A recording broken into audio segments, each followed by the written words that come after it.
নবীজির থেকে রফুল ইয়াদাইন যেরকম আছে, সাহাবায়ে কেরাম থেকে সুস্পষ্ট প্রমাণ আছে নবীজি তার শেষ জীবনে রফুল ইয়াদাইন করেন নাই। নগদ মিথ্যে। আলেমরা রফুল ইয়াদাইন না করার যে দলিল পেশ করে সেই হাদিসগুলি কি সহিহ? রফুল ইয়াদাইন না করার হাদিস ইবনে মাসউদ রাদিয়াল্লাহু তাআলা আনহু থেকে যেটি আবু দাউদ রয়েছে, ইমাম আবু দাউদ রাহমাতুল্লাহ আলাইহি বর্ণনা করার পরে বলছেন যে ওয়ালাম ইয়াসিহা, হাদিসটি সহিহ নয়। তাহলে যিনি সংকলন করেছেন তিনি সতর্ক সাবধান করে দিয়েছেন যে রফুল ইয়াদাইনের হাদিস, যে রফুল ইয়াদাইন করতে হবে না বা একবার শুধু, এই হাদিসটি সহিহ নয়। তারপরেও যদি কেউ আমল করে তাহলে তাদের মজহাবি গোঁড়ামি।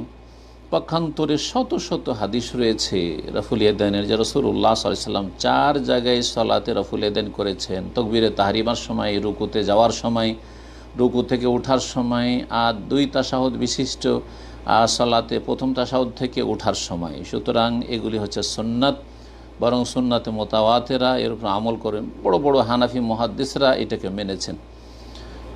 আল্লামা শাহ ওলিউল্লাহ মুহাদ্দিস দেহলভী রহমতুল্লাহ আলাইহি, ভারত উপমহাদেশের বড় মুহাদ্দিস, তিনি বলেছেন যে এটি হচ্ছে সুন্নাত।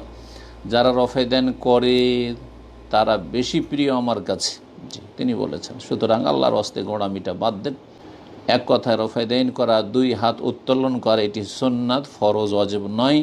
তেমনি এটি মনসুখ রহিত নয়। ফরজ ওয়াজিব মনে করবেন না, বাড়াবাড়ি হবে। আর যারা মনসুখ রহিত বলেছেন তারা গায়ের জোর দেখিয়েছেন এবং তারা মজহাবি গোঁড়ামির অন্ধত্বে ডুবে আছেন। আল্লাহ যেন অন্ধত্ব তাদের দূর করে দেন।